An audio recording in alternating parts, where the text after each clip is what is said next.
Hello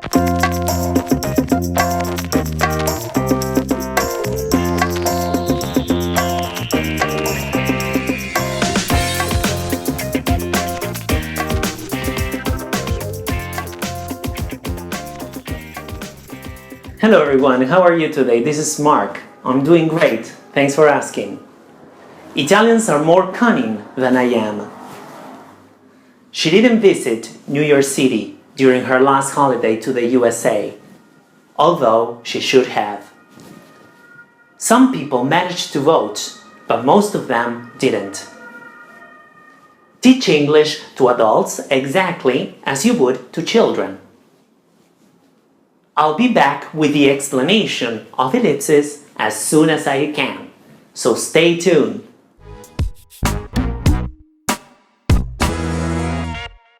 So by now you understand that in English we tend to leave out words rather than repeating them. This is what is called ellipsis. So ellipsis is to leave out words instead of repeating them. I will show you how. So the first example that we had was Italians are more cunning than I am. Okay? In this case, we have different subjects. As you can see, Italians, they, and I, first person. So these are different. But the auxiliary verb, or auxiliary verb and verb, in this case, because it's the verb to be, are the same. Okay? So, in a sentence where we describe a state or an action, you can have different subjects, but you have to follow the same auxiliary. Like in this case, Italians are more cunning than I am. Another example that I can give you is they can distinguish finer detail than we can. Okay, in this case, we have the subject, so they and we are different, and then obviously the auxiliary verb, in this case is a modal verb, can, is the same. Okay, so they can distinguish finer detail than we can without repeating the verb and the object of a sentence. Okay, you can just leave it like that, and we understand that the rest of the sentence, the previous phrase is the same. Okay, so this is for the first rule that I'm going to teach you. Now let's look at the second rule. She didn't visit New York City during her last holiday to the USA, although she should have. In this case, we have the same subject, she. You can see that. But we have different auxiliary verbs and verbs, obviously. In this case, auxiliary verbs, obviously. So, didn't and should have. Okay? So, in English, we can have different auxiliaries in a whole sentence, but the subject has to be the same. Let's look at another example. He would quit smoking if he could. Okay? So, would and could are different auxiliary verbs, or modal verbs in this case, and he is the subject, and obviously is the same in both parts of the sentence. Okay? And in this case, we have a conditional. So, this would be the second conditional. Okay, let's look at the other examples. Some people managed to vote, but most of them didn't. Yes, we can add not to the second group of verbs. Okay, in this case we have did, so as the auxiliary, so we added not. Okay, they didn't. Okay, so some people managed to vote, but most of them did not. Let's look at the other example.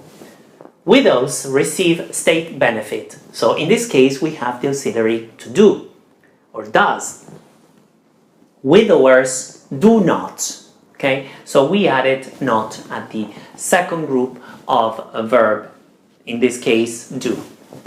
Let's look at the other example. Teach English to adults exactly as you would to children.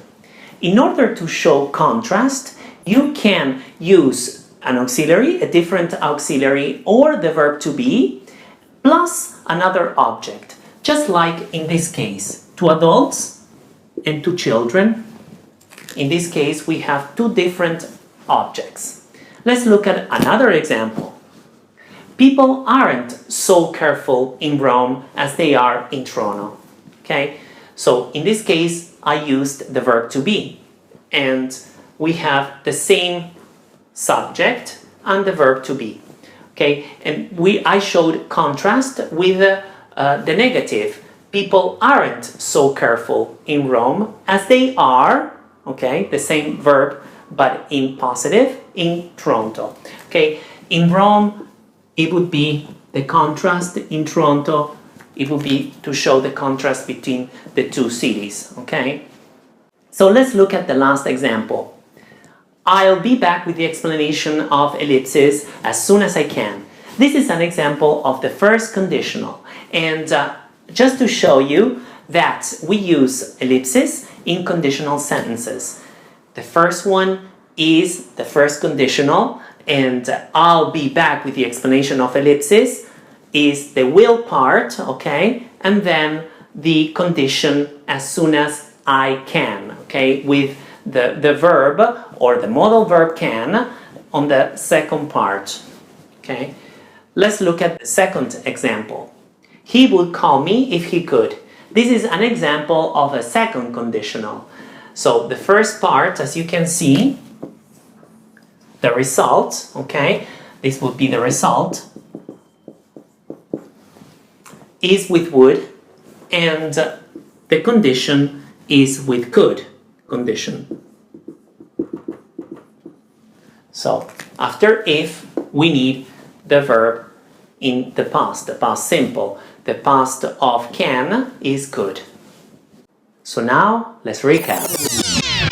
As you know, in English, we can leave out words. This is called ellipses. I've showed you 5 types of ellipses. The ellipses that I show you are the ones that we used mostly for speaking. There are many others. In the first example, I told you that we can leave out the main verb and use a different subject if the first verb is describing an action or a state. In the second example, if you want to change the verb tense, you can use a new auxiliary, but using the same subject as in the first group, verb group, I mean. The third example, you can make the sentence into a negative one by adding not to the auxiliary of the second verb group. For the fourth one, to show contrast, you need to add a new object with an auxiliary or a form of the verb to be. The fifth one, I just told you that we use ellipses in conditional sentences. So we can use can or could in the second part of the sentence. Obviously, if we're talking about the first or the second conditional. I hope you enjoyed the lesson. If you have comments, requests, or if you want to post your own example, you may do so under this video. Have a great day, and I see you in the next lesson. Take care. Bye-bye.